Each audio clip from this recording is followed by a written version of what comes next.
What is up, glorious people? Welcome to Boogeyman Radio. I am David, I'm Charlie. and tonight we got a mess of a show for you. We had a fun show for him, right, Dave? It is my fault though. Oh, it happens. It is Things my fault. happen. It's I okay. apologize, but We're gonna we'll get through it. improvise. We're just gonna roll with it. So we're gonna be talking about H.H. Holmes tonight because what's happening next week, Dave? Another show. Yeah, another show. Perfect. Exactly, guys. No, I guess we're gonna say that later. Anyways, so how was your investigation trip over at Malvern and other places? Woo! So this past weekend was brutal. So the fuck cancer event turned out great. Everybody showed up. We had quite a few more people purchase the live stream last minute, which is really awesome. So big shout out to everybody that did that and for those that joined me on the investigation. But man, it was draining, I'll tell you. So after the show last week, my initial plan was to leave here right after the show. And then Josh told me, I was like, oh no, I'm not going to be at the manor until 8:30 the next morning. So I was like, okay, I'll just wait a little bit and leave at 5 a.m. So after I got off the radio show, I didn't go to bed till about like midnight. Woo! And then I got up at 4 a.m., got my stuff together, packed up into the car, and headed up to Malvern, Iowa, which was like a 5 to 5.5 hour drive. Long and then for you. Yeah. And then we stayed up. I went up there early so Josh and I can hang out. So we did that. We tied one on pretty late till 4 o'clock the next morning. Gracious. So at this point it's Thursday morning, about 6 o'clock before I finally went to bed, and slept till about 9. 9. Yeah, 3 hours sleep or something like that. That's a nice little nap. And then, stayed up, got something to eat, and got stuff ready for that night, which we stayed up and we investigated till like 3 something in the morning. And I didn't go to bed until about 4:30 in the morning. And then the next day I woke up at at 7:45, I think it was. Ugh. Somewhere around there. Yeah. And packed up all my gear. And then I went down to Beatty Mansion in St. Joseph and got invited down there by Stephanie Neal and got to join Coyote Chris Sutton, and Stephanie Neal. They were hosting an event there and they had quite a turnout, but ended up helping with the whole event. And we ended up investigating till, I don't know, probably about 3. Yeah. But then once most of the guests left, and there was only like 5 of us, or no, there were 6 of us. 6 of us. No, there were 7. I decided that, there's enough of us here and Beatty's big enough. We're going to play a game with the spirits. Okay. So the girls were using the Necrophonics app. Okay. Which I'm not a big fan of it anyway. No, I know nothing about it. So. And then, so what we did was we made 2 people run the Necrophonics. Everybody hid in Beatty Mansion. So we played hide and go seek in the dark. Nice. But they had to use the Necrophonics to find everybody. So the spirits had to communicate to tell them where we're at. Okay. And we wanted to see if they could find us. And then ultimately it boiled down to us just playing hide and seek in the dark. Oh, nice. Good. Which was fun. Just a good old fun time playing hide and go seek as adults. Well, we did that till 7 a.m. Nice. And then I went to bed for about an hour and a half. And then I drove home. Good gracious. Yeah. So talk about fatigue. All the way until I got home, I had maybe 7 hours sleep. And how many energy drinks did you have? Just with my Jägermeister. Yeah, of course. Of course, with your Jaeger. That's Jaeger and energy. Gosh, that's total opposite ends of the spectrum. But okay. So when I got home, I said hi to everybody, and then I went to bed for about 8 hours. That's yeah. But you And then I did. woke up for about 4 hours, and I went back to bed for about another 9 hours. Good gracious. And then I stayed up. Well, by that time, I was up. It was at night though, and I just stayed up because I was awake, and I just played Skyrim, Yeah, created a new character, and all that good jazz. it's great times.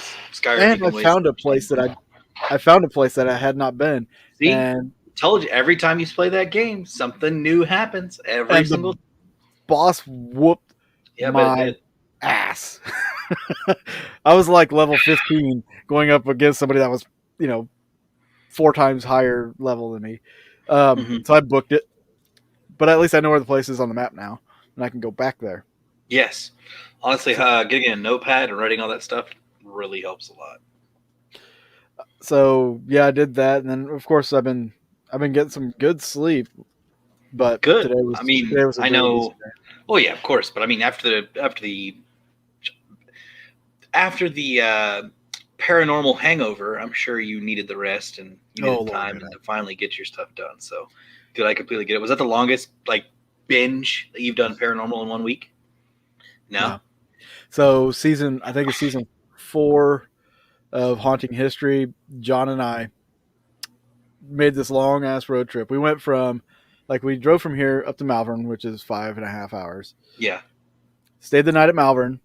We went the next day. We went to the Farrar Schoolhouse, filmed there, and investigated.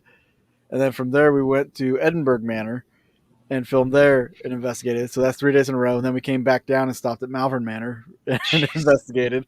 And then we drove home. Good gracious. Yeah, That's the life like and four times of a days, traveling paranormal investigator. 4 straight days, man. That's awesome. It That's was pretty awesome. horrible when we got back. Oh I my mean, goodness. no sleep schedule, like pretty much whatsoever. You're awake, getting B-roll, doing your thing. Yeah, and at Like, that time, I didn't have a kid and right. responsibility or So you nothing. don't have to worry about it. Yeah. So, do you have any more events coming up for Fuck Cancer? I'm planning on it. I've Okay. talked to Justin Spurrier about doing something at Garnett, I think and that'd I've be also dope. talked to Stephanie about doing something at McIntyre Villa. Okay. And she said whenever I want it, it's mine. So it's only a matter of setting a date with those two. Right.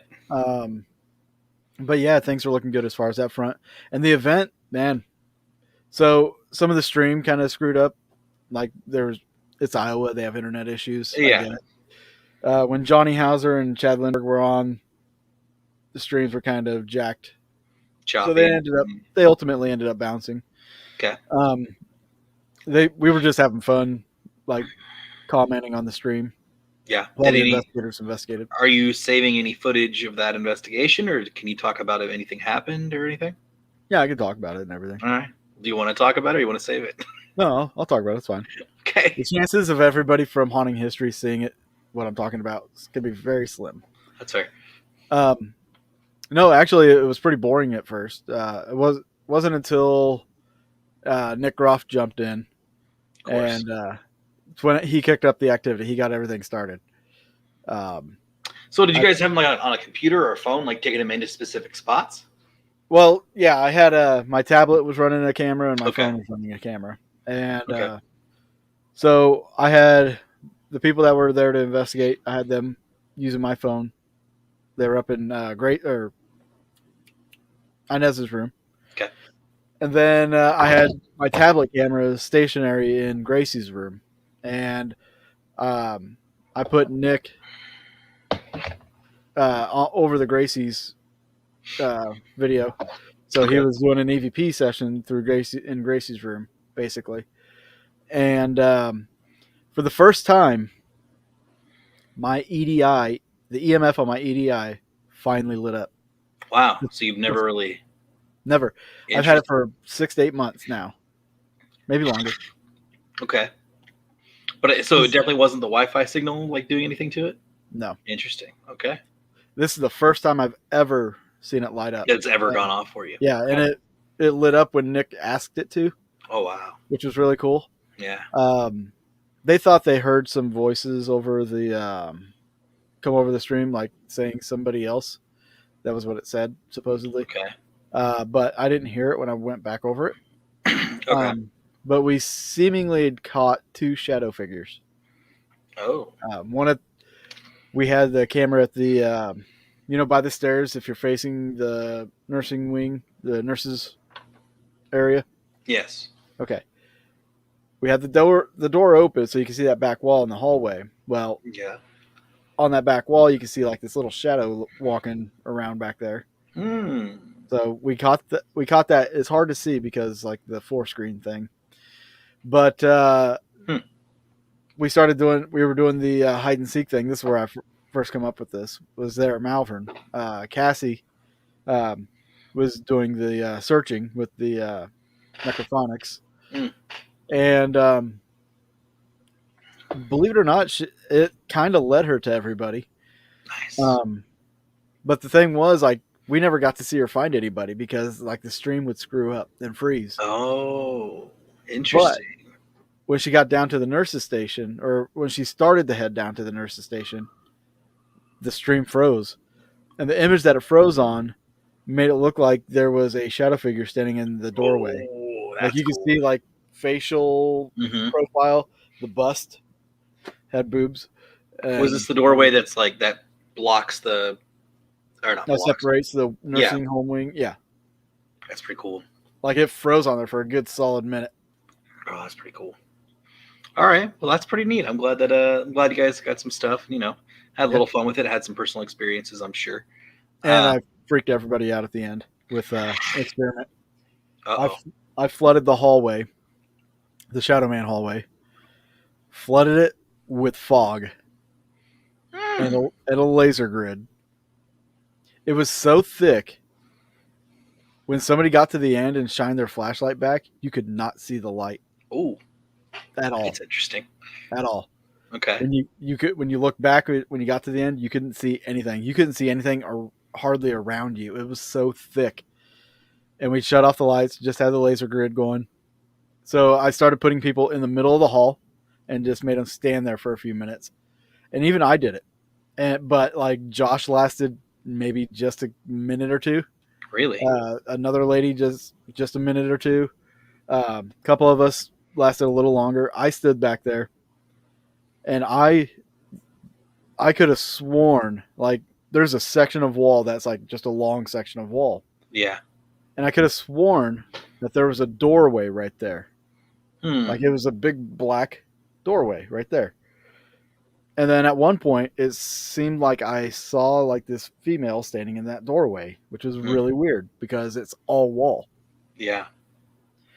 And then Trippy. and then shortly after, I seen like this little shadow, like short, just kind of go past me straight up the hall. Um, yeah, through the smoke, like That's just dope. darted up there. But before I went down there, another girl was in that area, and she said she's seen what looked like a figure just walk from one side of the hall to the other, right in front of her, and that's why she quit. She was like, "Nope, nope, nope." Well, with the rolling effect of the fog, I can understand what she means, but the whole Oh, thing, though, you see the darkness, the yeah. shadows. You do see the shadows. It's Mm. insane, and it messes with your mind so bad. But it was so cool, and I would do it again if I get a chance to. Well, if I'm around for when you do it, sign me up because, yeah, I really want to do it in Garnett. that'd be dope. It'd be sick. What section of Garnet would you do it in? Probably the room that slants, the one with the attic Okay, access. That's okay. probably where I'd do it. Is that because it's a pretty hot spot, or Yeah, it's a pretty good hot spot. People have seen shadows there. They've captured a shadow, a photograph of a shadow figure in there. hmm. Um, and the ball comes out of the closet there. All Hmm. that good stuff. I would do it in the attic if I could get up there and be able to sit up there without worrying about falling through. Well, that is kind of a worrisome thing.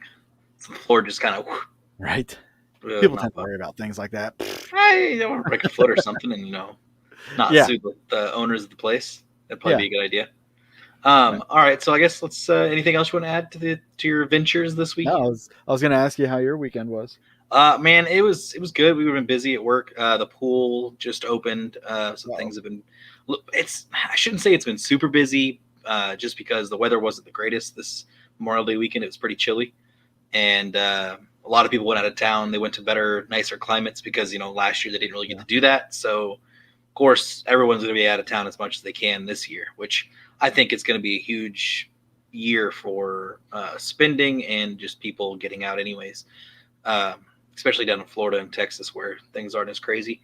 So like be full, like do it, because there were so many people that I talked to this past week. They're like, yeah, we're going to Florida, we're going to the island, just whatever, like trying to get out and go do things. Yeah, trying to get the Awesome. hell out of Kansas Yeah, City. yes, go have fun. Go. While it's Yeah. like, 60 degrees and well, okay, the first 2 days, Friday and Saturday was actually really nice. Or actually, sorry, Saturday, Sunday were really nice. Had a little bit of rain. I think Sunday, but Monday it rained the most. But we had most of our golfers Saturday and Sunday. Like I said, this time of the year, usually a bunch of people are out of town anyways. But I felt like there was more so than usual. Right. Yeah, but other than that, yeah, it was a good week. Can't complain. And we're here for the next one. It's it's June, man. Like we're in summer, full swing. It's Yeah. gonna be nuts. When there's titties, you got to get witty. That's right, man. You gotta just get it and Smart. go. You gotta try at least. You can't just sit on the sidewalk and do nothing. But Right? no, gotta. I think we got a good week coming ahead of us too. But it's too early to tell. Yeah. Well, Yeah, that's good we're gonna though. be here. Yeah, and I spent most of the day going over or finalizing the research and stuff that I looked into for H. Holmes, and looked up some other stuff as well. I found this girl named Stephanie Harlow. She does a great job on YouTube breaking down a lot of cases and mysteries and stuff. And she dives into this and gets crazy details from like childhood, the middle of their life, and then basically the end of the person's life if they catch the person, which is what she did with H. Holmes. And she actually went through, and some of the stories that they tell, like that are a part of his story, she actually was like, no, this is actually most likely what happened, and like went through, because throughout the years stories just get mixed in and try to claim the terror. Because from what I could tell going through here, Mm-hmm. it wasn't so much that he was wanting to kill people, it was more of they were a means to an end that he was just trying to snip off. He wasn't, his main goal was actually like conning. Like he was a con man. He was a swooner. He tried to get free goods from people from stores and stuff, and then turn around and sell them, and then claim, oh, I don't have them anymore, I can't pay you money for it, like it's not here, and go from there. So he was pretty bad with fraud and stuff, and he had a pretty good like criminal record for pretty much throughout his entire adult life for being a piece of and his POS. childhood. And his childhood, supposedly. We don't know. Like Supposedly, but he did, which we can get into in a little bit. He was made for this, honestly. oh yeah, 100% made for this. Like you go back to his like that's where I was going to start. Is he was a pretty quiet child, like, but he also seemed very intelligent as a child compared to the other children. When most of the children knew they wanted to go have fun, go play, do whatever, he was pretty reserved and mild and kept to himself. He was a very like solo kind of kid. He did have. Well, go ahead. Makes you wonder if he just sat there and watched them play and just learned their mannerisms. Like analyzed them, maybe. Yeah, maybe. I mean, the kid lived through a traumatic experience, like traumatic childhood. I think. I don't want to spread around rumors, but I know his childhood was not good as far as like family homes. But he did. Let's see here. He was born Herman Webster Mudgett in May 16th, 1861, in Gilmanton, New Hampshire. Born into an affluent family, Holmes enjoyed a privileged childhood and was said to be unusually intelligent at an early age. Still, there were haunting signs of what was to come. He expressed an interest in medicine, and what he would do is he'd keep like a box of his most prized possessions, so like teeth or what have you, and he'd also keep skulls of animals that he would either kill or were already dead, dissected in this box. So it was pretty alarming that this kid was keeping this kinds of stuff. And then all of a sudden, his best friend just like died. They were playing, and then he just died. And many think that it was actually Holmes's first kill, graduating to an adult kill. Wondering what that, or not an adult kill, but a human kill. But there's really no physical evidence that actually does suggest that Herman did kill him. we go off of what people have said. Um, so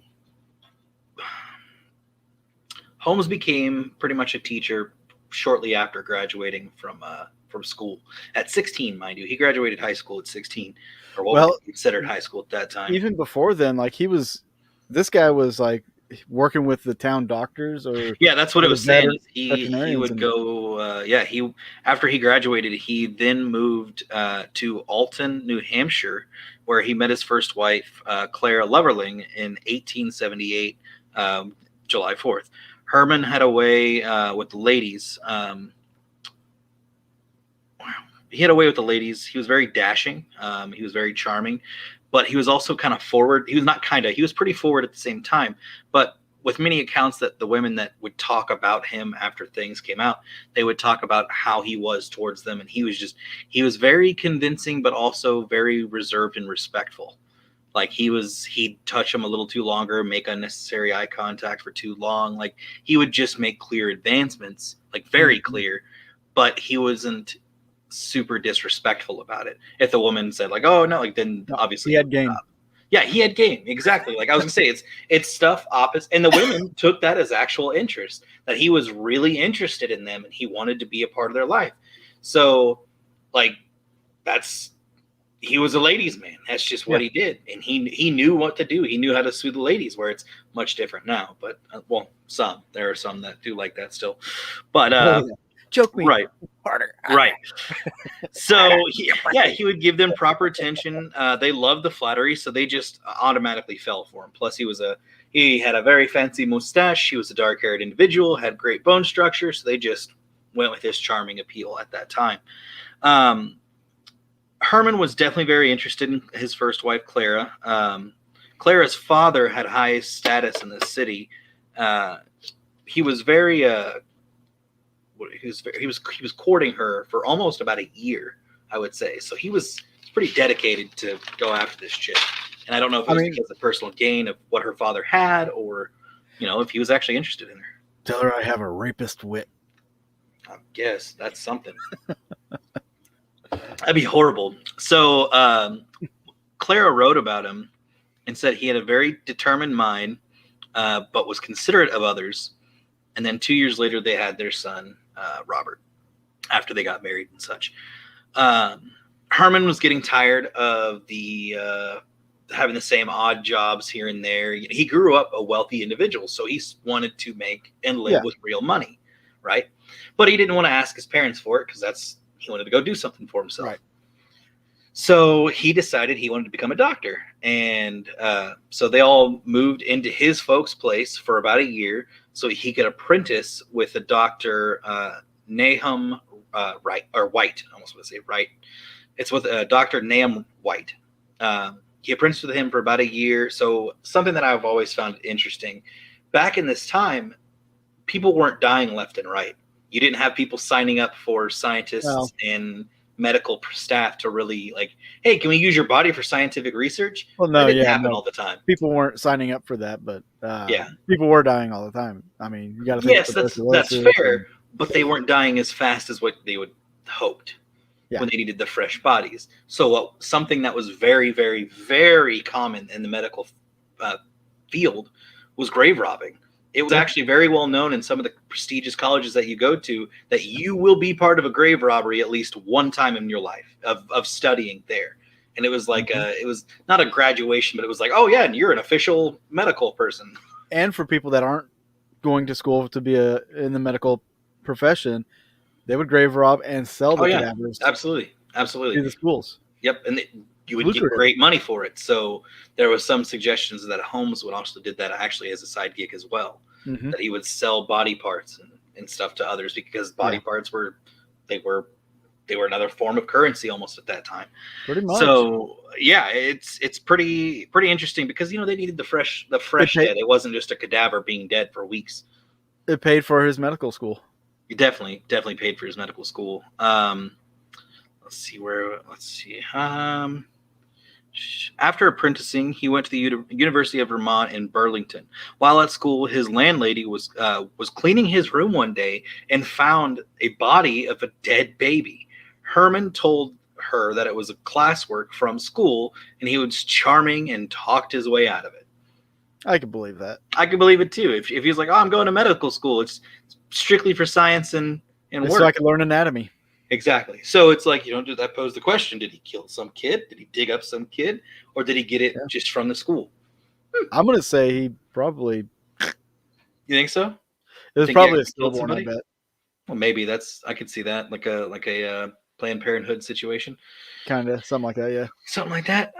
But I mean, he does talk about two of his victims. Well, one of his victims was from an unfortunate. He claimed that she died from an unfortunate abortion. What is it? Practice, but that's a whole different story, which we'll get into here in a little bit. I wonder if they're related. So Like the what do you how mean? far in the timeline is it from whenever he was at the University of Vermont versus that abortion one? It was some time after. It was time. It was pretty time. Like that was the abortion one didn't happen until he got to Chicago, and that was several years after he was in Vermont. Was he Like he present? got to what? Was he present for the abortion? Do you know? It was him. He claimed that he was the one doing the abortion Performing. because he was a medical like he worked in the medical field and they So he'd done failed it it. So before. yes, that's what he claims. So that makes more sense now with that fetus. It does, and I wouldn't be so. It And does. I'll get into that here in a second. It's one of his first kills, Julia Connor, but that's okay. So let's see. After he transferred Michigan, or after he transferred from the University of Vermont, he transferred to the University of Michigan in Ann Arbor, a bigger school with a better program focused on dissection. So he was really wanting to get into dissection and really figure out this stuff. Really want to dive into it. Yeah, I mean, Getting his into wife. his work.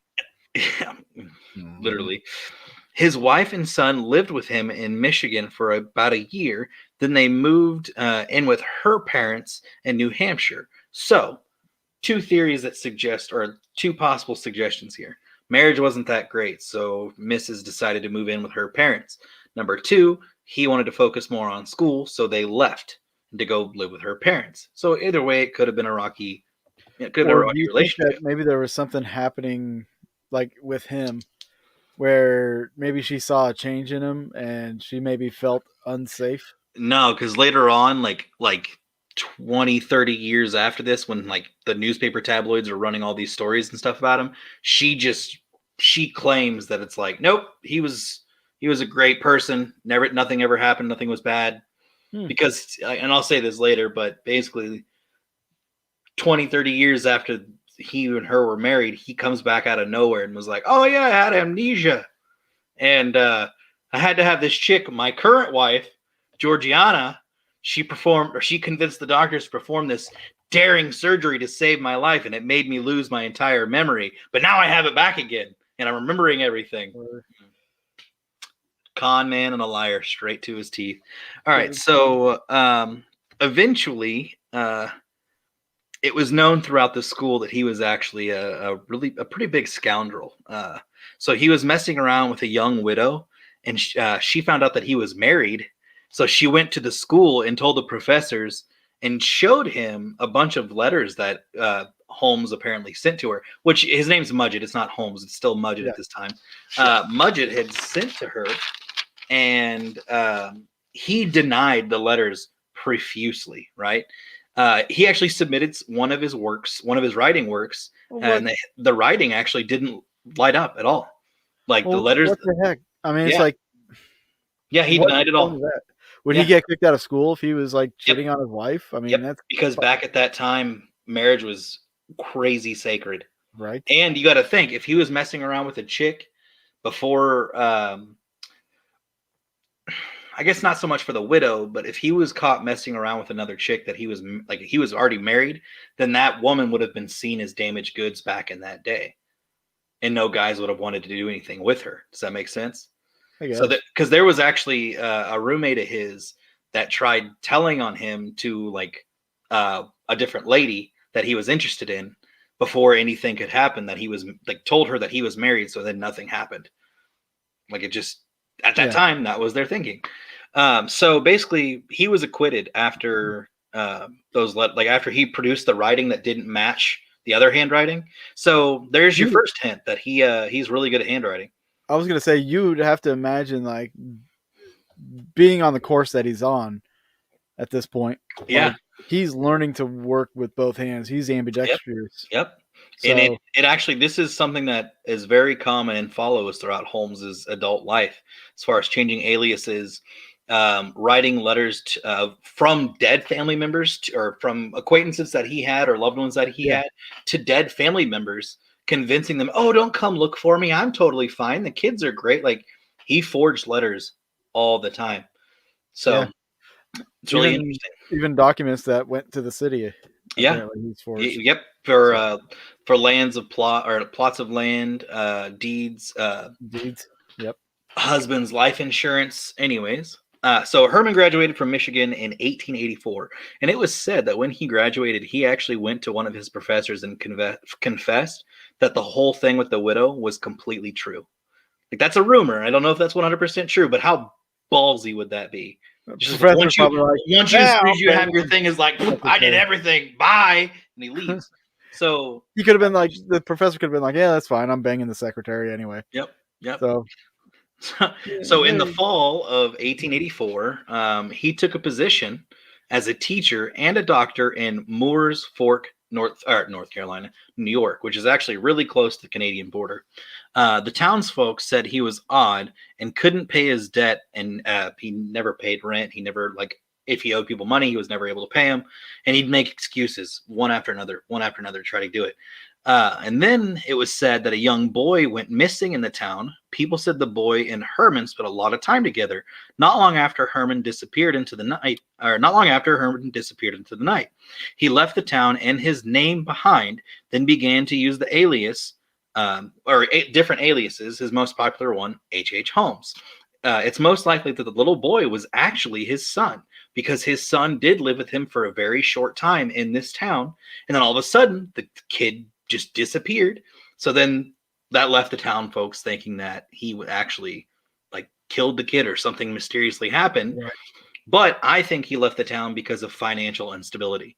He wasn't able to keep his debts up. He wasn't able to do medical. He probably couldn't find anybody to sell body parts to. Like, dude, just he just couldn't do it.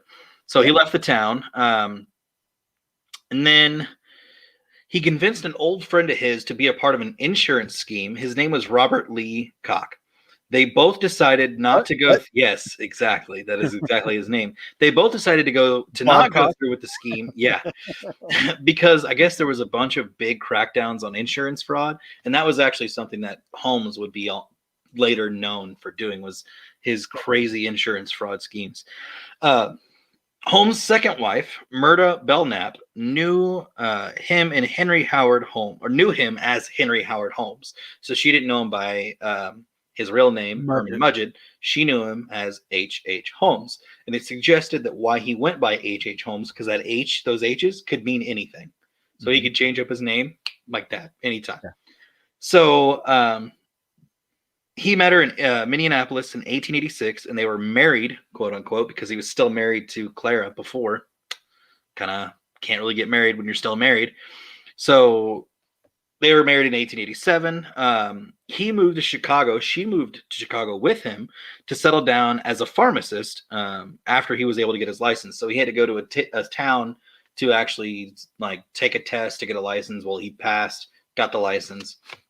And then while searching for a place, he found a drugstore that was said to be owned by an elderly couple, a Dr. Holton and his wife. Well, when you go through the actual recounts and not just the stories, the person that was actually selling the store was a lady, and that was Dr. Holton, but she wanted to just sell the store, and she actually wasn't old. Her husband wasn't old. They were just ready to sell it and move on with their lives.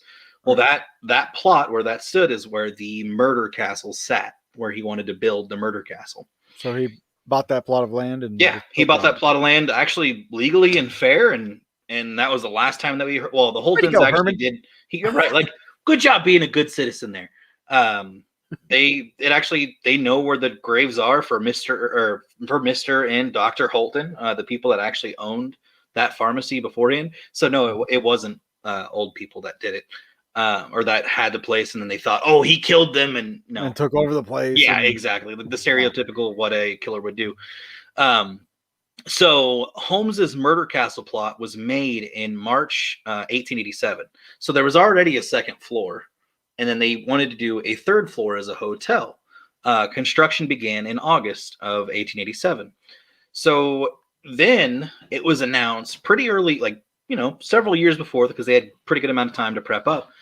Chicago was about to hold the World's Columbian Exposition in 1893. the World's Fair. Yes, the big World's Fair. Paris just had their big World's Fair, and the United States was like, we've got to do something. We've got to do something. So they decided, let's do it with Chicago. And the area that they did it in was just around the corner from where Holmes's place was.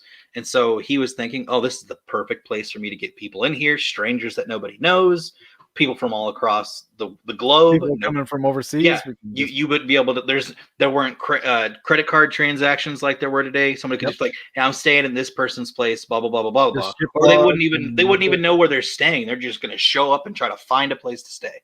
Mm-hmm. So Holmes actually convinced one of his tenants, Dr. Lawrence, to invest in building the third floor, so it could be used for the hotel for the guests who needed a place to stay in town. And the way that he set up the third floor was he would hire different contractors for specific jobs. So you'd have I think there was one that he set up a room to be basically be like a hot room, where it would be like metal pipes all around the room, and the flame what the gas. gas. The gas. The blowtorch. I know he had one that the blowtorch would be hooked up to the metal, and it would heat up the metal, and then the room would just get hot. And you can only imagine where to go from there. He had one room that was a gas chamber, pretty much a gas chamber. Yeah, where he had pipes running into the room that fed into the room, and he just gas people and send them down the chute. I was gonna say, and then he had the oil chute that was made to send it straight down to the basement. Sounds like some real serious Sweeney Todd stuff.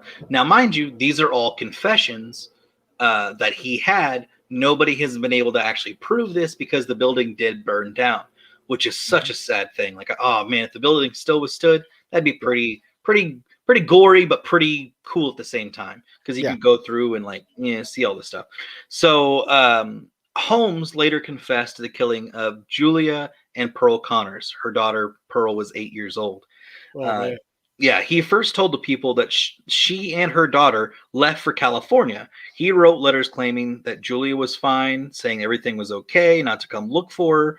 And later, Holmes confessed she died during an abortion operation, claiming she was pregnant with his child. Bones were later found in his basement that were thought to be between the ages of 6 and 8 years old. They think that it was Pearl's. So his explanation why, or the explanation that he gave for why he killed Pearl, was he didn't want a girl growing up he didn't want her growing up being damaged and knowing that she could say something at any time. So anytime he killed, it was a means to an end. He fooled around with this Julia lady, got her pregnant, and accidentally killed her during an abortion process. Yeah. And there's a little bit more I'm going to read on her real quick. Let's see, real quick. The person that I found didn't really go in depth a lot with the murder victims, and so I looked up a little bit more about them, and I wanted to elaborate. Yeah, just a little bit. So Julia's husband, Ned, worked at the jewelry counter of the pharmacy in Holmes' building, which explains how their paths crossed. Holmes and Julia began an affair, and eventually Ned simply left his wife and their daughter, even though Ned was actually claiming that he was going to take Pearl with him. Like, he was constantly telling Julia that, I'm going to leave and take her with me. Well, that never actually happened. So Pearl remained at the Holmes, Julia and Pearl remained at Holmes's hotel, although it wasn't long before no one heard from them again. The usual date given for their murders is Christmas Eve, 1891. Julia is meant to have told Holmes that she was pregnant with his child, and not knowing that he was already married, demanded that he make her his wife. Holmes supposedly agreed to marry her as long as she would allow him to perform an abortion. Julia did not live through the operation. It is possible that Holmes used the abortion to cover up for his murderous plans, or that something went wrong and she died when he didn't intend it. Certainly, during this very last confession given on the scaffold, Holmes admitted that the two of his patients, died as the result to illegal operation. One of them may have been from Julia Connors. So he is now confessing that he's killed two people from some sort of operation. Hmm. So then her daughter, so the order of events is fuzzy and might go along to the answering whether Julia's death was intentional or not. In the newspaper confession, Holmes says that Pearl's death was due to poisoning and that Pearl died after her mother. In Holmes's confession, Julia is his third victim and Pearl is his fourth, although apparently there was accomplice in the case. Holmes writes of a couple not only wished to save Pearl, but to give the girl to their elderly parents so they could raise her. They were the ones who actually gave Pearl the poison, although Holmes personally insisted on that he did it. He believed the child was old enough to remember of her mother's sickness and death, so in time, Pearl might have said something that would have incriminated Holmes. Let's see. Aside from the mention of two guilty accomplices, Holmes also takes care to mention that due to the stubbornness of Julia's death, he was unable to gain possession of some property she apparently owned. Ever solicitous, and at the time of printing 2 weeks away from his date with the noose, Holmes writes that he will be sure this note is passed to Julia's relatives who need this more than he does. So dude basically sent his confession of killing her and the girl to their relatives before he was offed. That's wild. Yeah, At least he's he gave him peace of mind, I guess, to know, instead of yeah, question and wonder. And that's true. And then again, this is the same man who earlier stated that Pearl was off with other relatives until she was old enough to speak for herself. Therefore, out of danger, the same man who claimed the girl was alive could easily lie about money and property. Although his usual MO did indeed seem to be to secure such things before committing murder. He would always get what he needed first and then off the person. That was how he worked. That was the he means to probably an end. he probably felt that way because he was doing the same damn thing. Yeah, Maybe it's like absolutely. almost like a guilty conscience kind of killing. Absolutely. And then I'm gonna talk about. I don't want to butcher this name. That's the wrong one. There's a girl named. What? Why is my phone doing this? I don't know, but you better fix it. There it goes. Emmeline Sigrand. Okay, Emmeline Sigrand. Emmeline Sigrand was the 11th victim of H. Holmes' claims in the newspaper confession, published 2 weeks before his execution. She was also connected to Holmes long before his confession. Emmeline Sigrand was brought to Chicago to work as Holmes' stenographer. Depending on the version of the story, Holmes either hired her through a Chicago typewriter firm or Benjamin Peitzel met with her while he was away on the gold cure for alcoholism, then informed Holmes of the beautiful secretary. Either way, it was known that Emmeline Sigrand moved to Chicago in order to work for Holmes. So his lackey, Peitzel, the main story goes that Peitzel brought her along, showed her off to Holmes, and Holmes is like, let's have her work for me here. Let's give her a good paying job, and I got some eye candy, whatever. Dude wanted more all the time. Oh yeah, never satisfied. Right.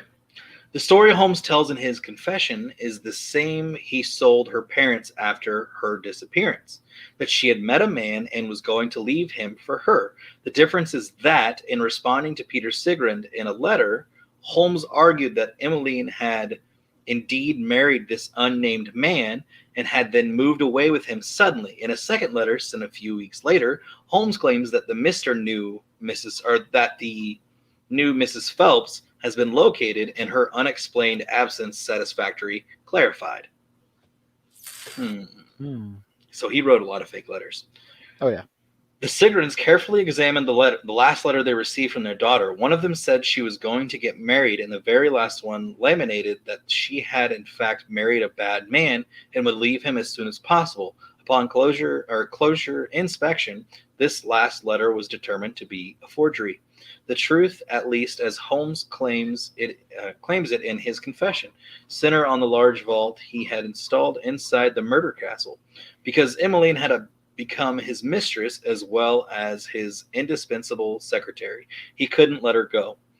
Holmes writes that Miss Sigrun stopped by on her way to her wedding, and Holmes offered her a counter proposal if she wrote a letter to her fiance telling him that she decided at the last moment she could never be happy with him. Holmes would take her to another city and live there with her as husband and wife. The letter to the fiance made it clear that it would be useless to look for her, thereby covering Holmes's trail. He says she was very willing to create the letter, except he also tells readers that at the time he made this proposal, Emmeline Grant was locked in the room-sized vault.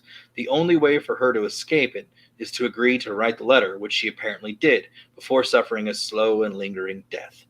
It seems that in spite of this turn of events, Emmeline did not think to destroy the letter, or to perhaps Holmes's forged one to the fiance, the way that it seems to have been done with one to her family. Either way, Emmeline disappeared at the end of 1892, and Holmes did not confess until 1896. He maintained that she had married and gone abroad with her new husband. So he had lied for all of this. Okay. Yeah. Yeah. So Sigrun believed to be a true victim of Holmes, along with Julia Connors and Minnie Williams, because she was known to be his mistress, right? Right. Holmes killed for money the way it seems he killed Minnie's sister, Nanny, or I think it's Nani. But he also killed women once he had tired of them or because he was annoyed of them. It seemed that Emmeline Sigrun may have also known more of Holmes' dealings than he felt comfortable with. So, in his mind, he was silencing her because that was the end. So she knew a lot of stuff about the place, and he didn't want her anywhere else besides there. So he pretty much offed her and decided, I'm not going to worry about it now. I'm just gonna kill her and just go from there. Easy All right. peasy. Great, exactly. So let's For him. see. Yeah, exactly. Let's go to the next one.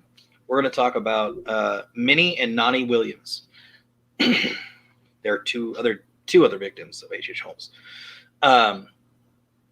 Let's see. Minnie plays a large role in most variations of Holmes' stories. As far as anyone can tell, the truth is that she met Holmes and was convinced to come to Chicago with them and then sign her inheritance over to him before he murdered her. Holmes also used her to lure her sister, Nani, to the big city around the time of Columbian Exposition. And Nani also disappeared. The real Minnie was rather naive and fell under the spell of the clever con man. So he convinced her to sign it all over. I think I'm going to take a page out of this guy's book and just like become somebody who's, I don't know how. A little something. I guess. Just don't end up killing him. That's all I'm going to say. Right.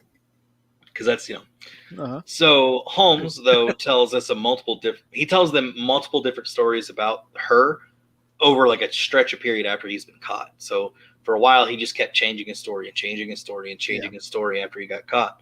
In Holmes' own story, his autobiography, published before the murder trial, Holmes takes a lot of accusations that have been leveled at him and turns them to Minnie. Rather than innocent, Minnie comes to Holmes already having lovers. In this version, she is the one to pursue him, even getting an apartment where the two of them can live together, apparently as husband and wife.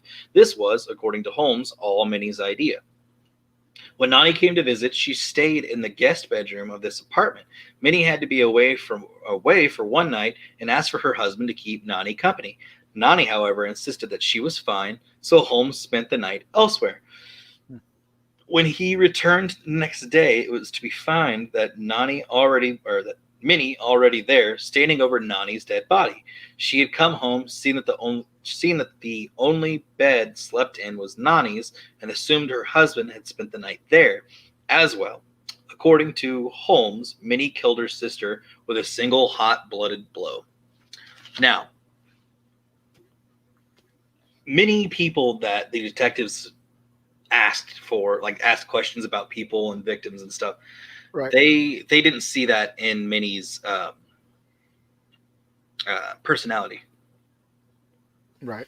They couldn't see that she would be willing to do that. Honestly, especially Nani with Minnie, they didn't. didn't think it was really possible. So Holmes helped Minnie get rid of her body by putting it in a trunk and sinking it into Lake Michigan, and then told Minnie he never wanted to see her again. So he tried blaming it on Minnie pretty much that entire section, tried to get the blame off his back. Yeah. But at this point, like if you're in prison and you're about to be hung, You're going to say whatever you can. Exactly. What good does it do to say all that? I mean, oh, his murder trial wasn't done yet. They weren't even up there yet. His sentence hadn't come out that he was going to die, because at this time they hadn't found out where four specific victims were yet. So he was still not really a free man, but he wasn't a completely dead man yet. And the judge decided if they don't come forward, we're just going to consider that they're dead. We're just going to think that they're dead, and we're going to roll with the case as normal. But then there were some things that came out later. It was also leverage, I guess, to bide his own time. And that's what he did. He would keep lying and lying and lying to buy time to keep him alive, keep himself alive. Yeah. So, let's see. For her part, Minnie left to seek treatment for her mental health, which explained why her relatives were not able to contact her. She was, of course, ashamed of what she had done. Luckily for Holmes, though, Minnie seemed to gather her school mistress. Enough to be, that's okay, to be a school mistress. To do this. So, I guess, yeah, if you want to. I'm still here. That's fine. So so weird. So she gathered enough to be schoolmistress to the 3 Peitzel children he had collected. And that'll be a story that I go into a little bit later, that he blames, or doesn't blame, but he tells the cops, oh, these kids are living with this lady named Minnie over in blah, blah, blah. We'll get into that later. Minnie Williams was a member of one of the groups traveling with the children and eventually taking them out of Holmes's care and away with her to England. She, of course, had to hide because she'd murdered her sister. At one point, Holmes ordered a coded message to be put in the newspaper asking Minnie to reveal herself to the still living children. He knew she was dead.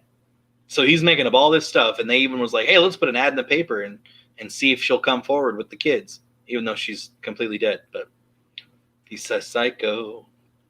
Most of the way through his book, Holmes comes to a different conclusion. It seems that Minnie returned to him with a new lover, a Mr. Edward Hatch, who looked very much like Holmes himself. Hatch was the one who, in fact, murdered the children, but according to Holmes, in this instance, it was done at Minnie Williams' own bidding. Holmes' speculation that Minnie Williams, a woman he had apparently rightfully scorned, was madly jealous of Holmes' recent marriage. That's with the Myrtle lady. Or I can't think of her name, but we'll talk about another one here in a minute. Yeah. He gets married another time. What? Yeah, he gets another chick, and she loves him more than any of the others. It's nuts. Guy's got game, dude. He does. In order to destroy Holmes's life, she plotted with her look-alike lover to get Holmes framed for murder of the children. Why she had Hatch hide the children's bodies so well, if she wanted Holmes to be clearly known as murderer, not exactly explained. Minnie Williams, therefore, becomes not only a loose woman and guilty of her sister's murder, but now is the mastermind behind the deaths of the Peitzel children. So now you can see why she was. Yeah, she was loose. Yep, because she was. Yeah, she put out. Hey, women, ladies, if you don't put out, you can drive a man to murder. You will, literally. Yeah, that's true. Actually, anyways, that could have been one of the reasons why I think that's why he pursued. It was either Clara or the other one so much, because they wouldn't put out, so he had to marry him, and then they finally put out, and it was like, oh, fuck, I'm trapped. I might as well just leave him over here and then go somewhere else and get married again. Well, with his personality and how charming he is, yeah, that's got to be one of the big things. Is like he probably had this confidence about himself about I could get any woman to sleep with me, and then when they don't, he's like, oh yeah, let's get married. Yeah, exactly. It's like, I'm going to tell them all that you killed these people, but you know what, whatever.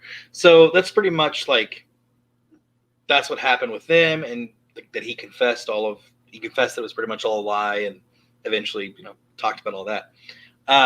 But on January 5th, oh shoot, hold on.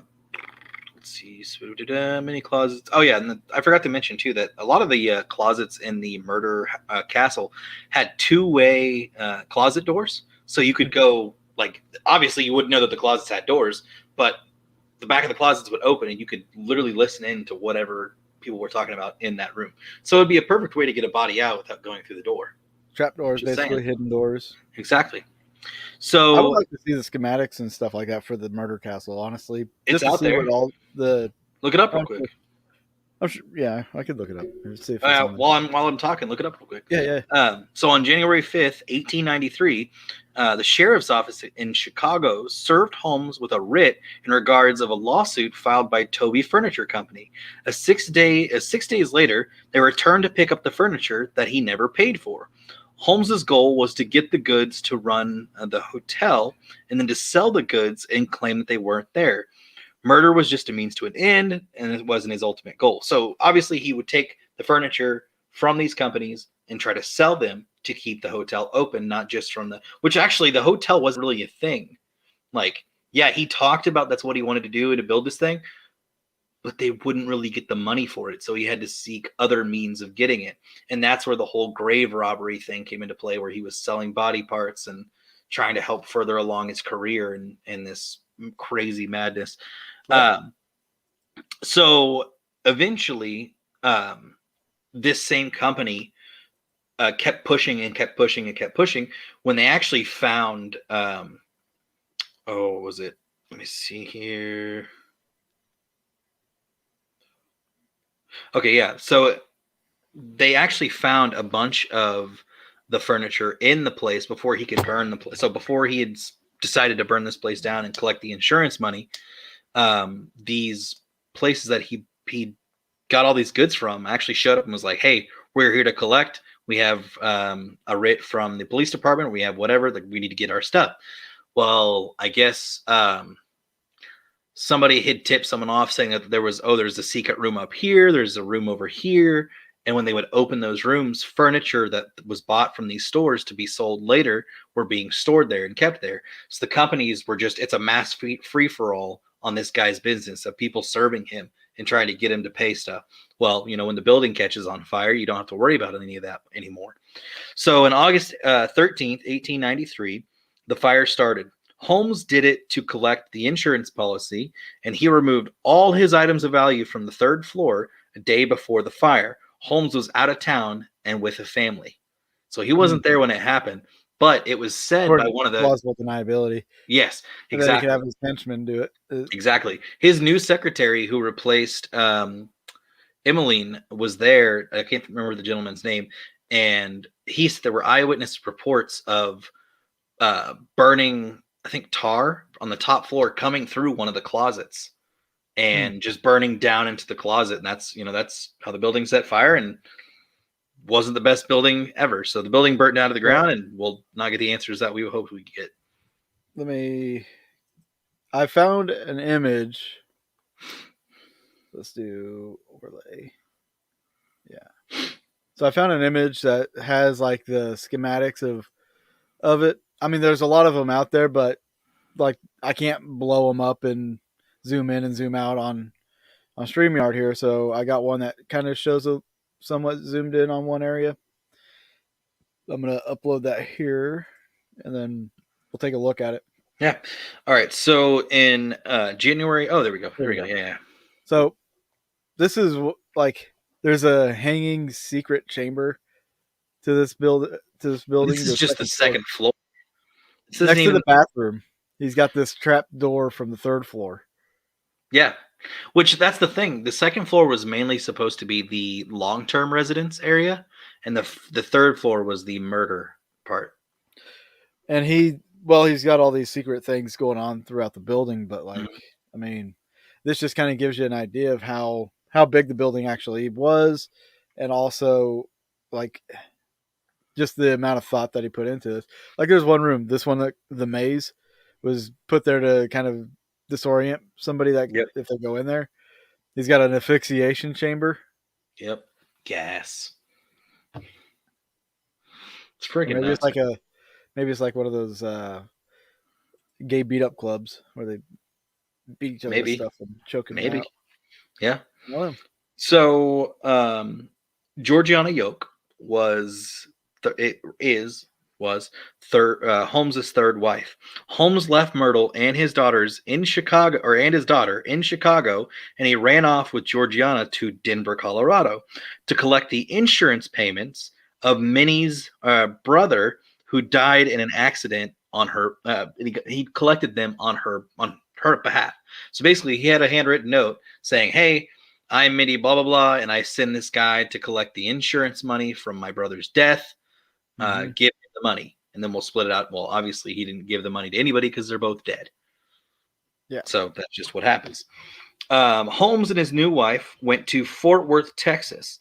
Holmes' minion, Benjamin Peitzel, the guy that we talked about earlier, he was actually waiting for them in Fort Worth, and they were living on a ranch which was owned by, or was in the name of Minnie Williams.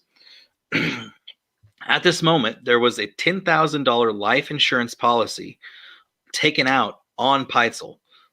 So he went ahead and got Peitzel's life insurance policy, and he'd been paying the premiums for it.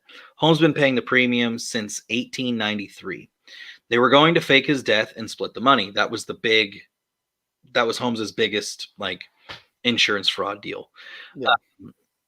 They set to build a bigger building, and Holmes decided to buy horses and promised to pay the horses back, but he went ahead and just sold the horses and never paid it back. Well, he was actually indicted by the grand jury in Fort Worth, but he was actually out of town before they could really get to him and put him on trial because he was gone with another one of his aliases. No, of course.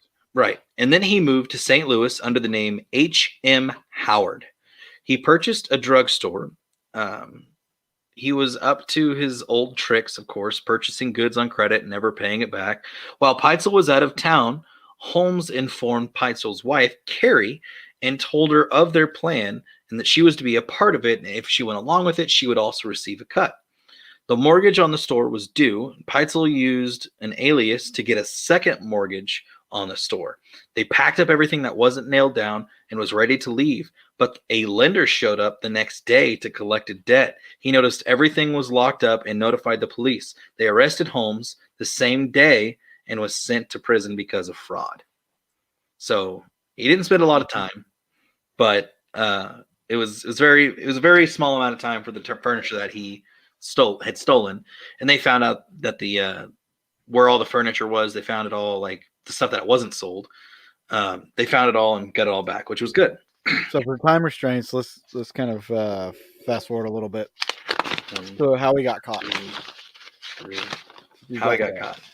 Okay. I think it was just fucking stupid and hilarious. Man, okay, so I'll go ahead and say it. So eventually, he kills Peitzel because Peitzel finds out that his son is like really sick and wants to leave, because they go to this last location to really finally fake this dude's death, which is what they were going to try to do at this current location. They couldn't do it, so they went somewhere else. So he kills Peitzel because Peitzel wasn't going to go through with it. So instead, he's like, you know what, screw this. It didn't work this hard. I'm going to just go ahead and do it. So he kills the guy, collects the insurance money, and then lies to Peitzel's wife. Mind you, Peitzel's wife knows everything about the plot. She knows that we're gonna fake his death, you know. So he's lying to her. Oh no, he's alive. He's fine. He's in this city. Blah blah blah. But you guys need to have some space apart. You can't be seen together because that's very dangerous, and we'll lose the money. So month after month after month after month, Holmes is taking care of Peitzel's wife and his like 3 kids, while she has like another 2 younger kids, I want to say, with her. But the kids that he pretty much takes with him is 14-year-old Alice, 10-year-old, I always forget her name. Darn it. I can't believe I'm forgetting this. It's all right. Yeah, takes 2 kids with him. Well, he takes 3. He takes 3 of them. Alice, the girl, and then the boy Howard. So Howard's the first boy that he actually says that he kills. Mm-hmm. He says that he poisons him because he's tired of him. Like he was tired of like the kid being around. He was going to dig a hole and shove him in there at another location, but someone caught him in the act and it was kind of suspicious, so they decided not to. So then later on, he goes to a different town, kills the kid, poisons him, chops him up, puts him in a furnace, kills him. Obviously, like he's dead from the poison, but chops him up, tries to get rid of the evidence. Then he tells Carrie, "Oh, the boys with Mister Peitzel, Benjamin Peitzel, at this place, and you guys will see him here very soon." Well, that's obviously not the case, is it?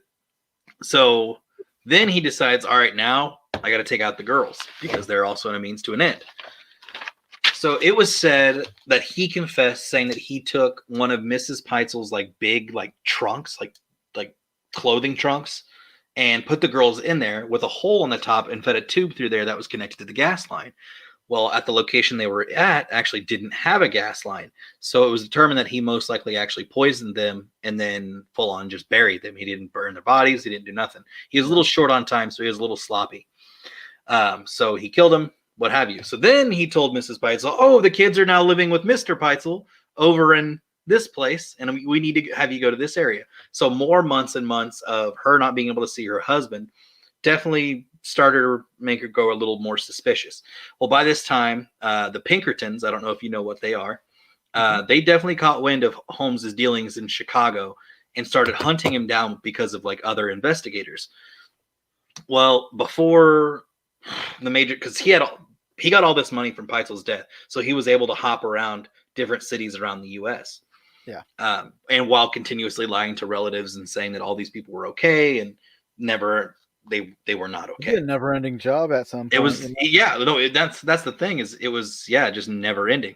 So eventually he convinced Mrs. Peitzel to go back to Vermont, which is where she would finally be with her husband. Well, they all met back up in Vermont, and I guess she caught him digging a hole in the basement and boarding up the windows. And so he didn't do it, but he just like all of a sudden just, I guess, vanished. He told her, I'm going to go do this. Well, in his time of vanishing, he went back to his mom and dad's with Georgiana in, I'm going to say New Hampshire, and told them, "Hey, I had amnesia, and this lady's the one who saved me, and I'm sorry for remarrying, but I didn't know that I was married before." So like there's this huge gap that he could just say whatever he wanted to say. And so eventually the Pinkertons caught on. They were waiting for him in Boston. It was saying that he was out for a stroll one day when the police snatched him up and was like, "Hey, let's go on down to the station," and started asking him questions about certain things. Well, they didn't have any evidence to try him or to put him on trial just yet. So he was pretty much still a free man. Well, since then they brought in Carrie Peitzel, where she was a suspect now too, because they couldn't prove anything with Holmes. So they grabbed her, and she just told them basically like everything, except she didn't tell them that she knew about the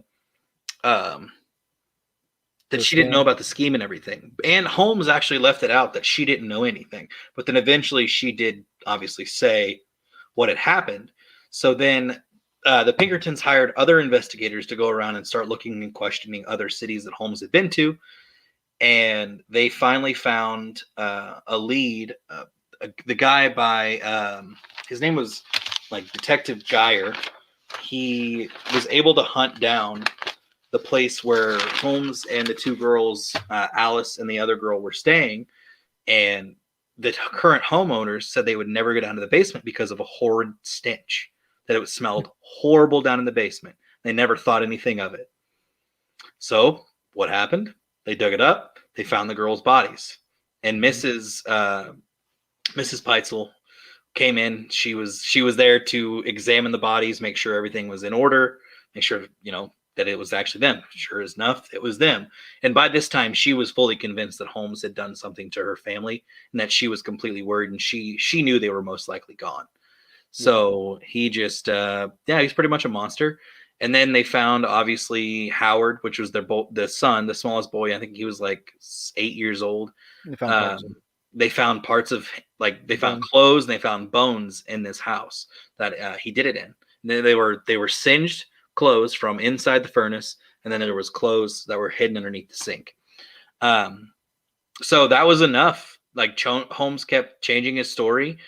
Georgiana was faithful to him to the end. Like, she thought that he was like the best guy in the world, even though Like she knew all about his cons, all about it, but she didn't really know about the murders that we know of. Right. And even Murda, she was completely convinced that her husband was nothing but a faithful man until then stuff started coming out that not so much.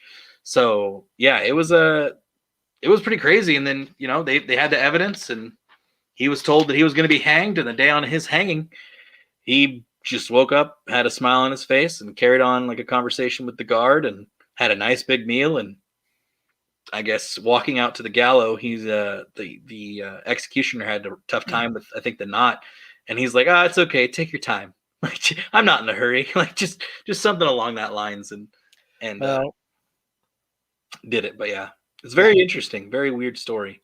there's things I've been wanting to say, but I can't say it because Well, I you will are in the note, process of I, I I watching. I will say there was one thing that I did look that I was going through, and it caught my eye because one of his stories was that the girls and the little boy were being taken care of by Minnie Williams in London. One of his stories said that they had traveled to London specifically, and I'm just like, spent some time in London, maybe knows the streets pretty well. Some places over there that one could hang out for a little Yeah, bit, get yeah, some company. yeah, yeah, yeah. And I'm But excited for next week's show.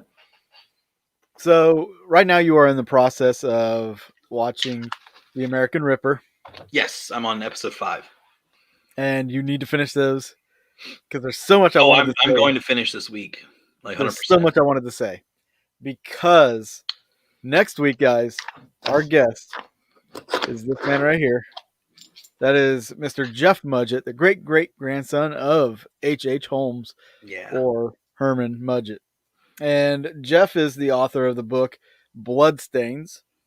It's a book about H. Holmes. It's based on the true story. I love the quote on there. I was born with the devil in me. He has been with me ever since. Herman Webster Mudgett. He will. Jeff will be on to discuss H. Holmes and where they are at with their investigation and with some new things that have come to light. As far as man, I can't say a whole lot because you haven't no, finished watching no, the you show. can't say it. Oh, it's good Ah, because now we can talk about it next week.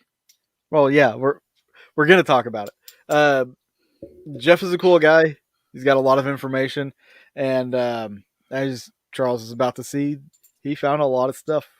Yeah, I mean, for Found out a lot of stuff, the small tidbits that I found already in those 5 seasons, wow! And bro.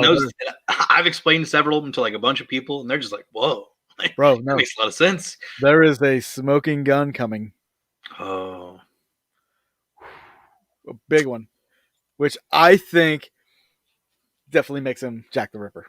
okay, okay. Like hands down, there's no reason for this to exist unless you were Jack the fucking Ripper. The one that sold me was the surgical tools that Jack the Ripper had to use for cutting up the women Mm-hmm. were not available for regular people. You had to be in some sort of medical field.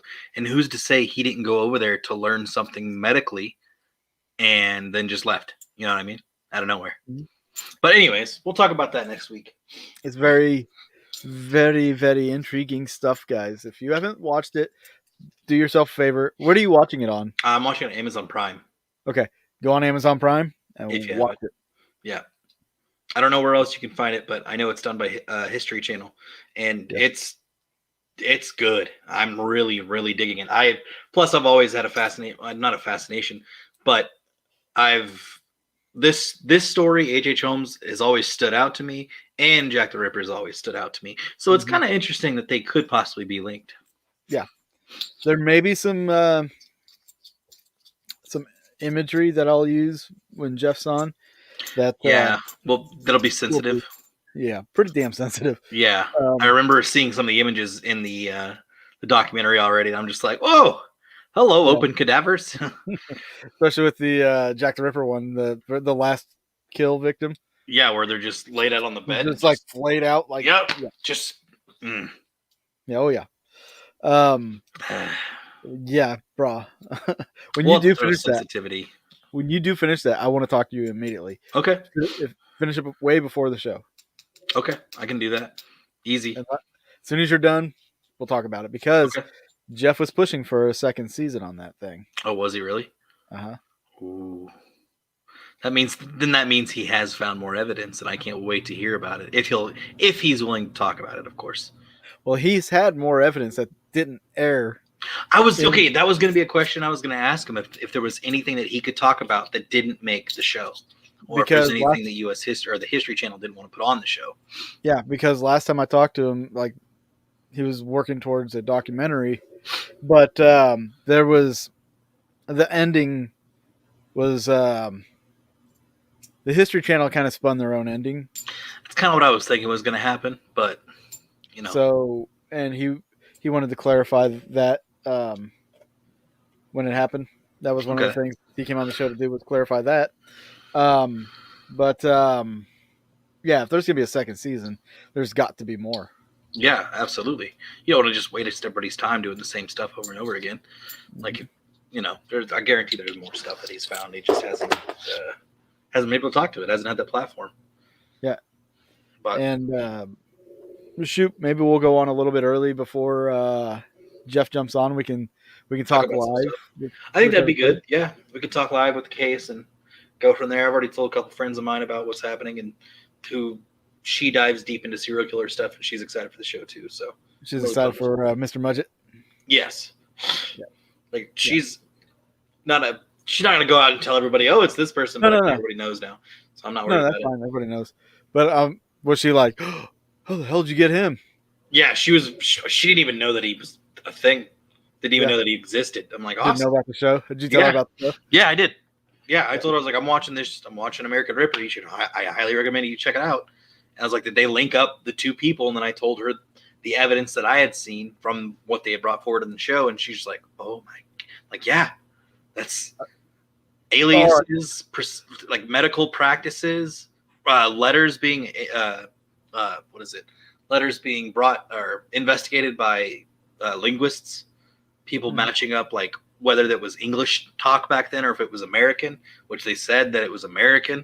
It wasn't an English person's demeanor in the letter. I So, really want to tell you about this one thing. am I so close to it? You're a couple. I think you're a couple episodes. How many Is it episodes total is it? is it the drawing? How many episodes is there? It's like 10. I might not. Something like that. Maybe it's either 8, 9, or 10. I'm gonna find out real quick. Hang on a second. Okay. Because I just got so we hit the commercial break of where they were going to show the character sketch of Jack the Ripper, and I remember the clips of them being like, "Oh my god," just almost mildly just freaking out that it was him. Okay, there's 8 episodes. 8. Okay, so then that makes sense. I'm over half. Have they come back from England yet? From what you've seen? Yes, but then they talked about going back to see them, and then they talked about going back and doing the letters. I'm pretty sure because they were there first to talk about Jack the Ripper and his crimes, and then they came back to America, figured out that there's letters that Jack sent in to the police, and that one of the letters said that my next victim, I'm gonna take her ear off, or I'm gonna take his ears off, and then the next lady found killed had a chunk of her ear missing. Yeah, it's So gonna be episode 7. Episode 7. okay, so towards the end. Yeah. Don't say it, Dave. I don't want it. I want to. Well, I doubt I'll probably watch it tomorrow just because it's going to be a long day tomorrow for work. So it'll either be Thursday or Friday. Right on. Right on. Yeah, man. That's absolutely. I'm excited. This is a good I'm stretch. excited for next week. Me too. For those of you just catching this, next week, right here on the show, we will have Mr. Jeff Mudgett on with us to discuss H.H. Holmes and his investigation, plus his book, The American Ripper. We'll discuss that. We're going to discuss everything H.H. Holmes with him because honestly, who else are we going to talk to it about? Yeah, I mean, nobody. If you don't know who Jeff Mudgett is, he is the great great grandson of H. Holmes. He's also written a couple books, or a book about H. Holmes called Bloodstains. You can get that now. He will be on next week to discuss this all. We're, yeah, I'm looking forward to it. Jeff's a Oh great yeah, guy. Love him. So, I haven't met him. I know Dave knows him. That's about it. That's my extent of knowing him.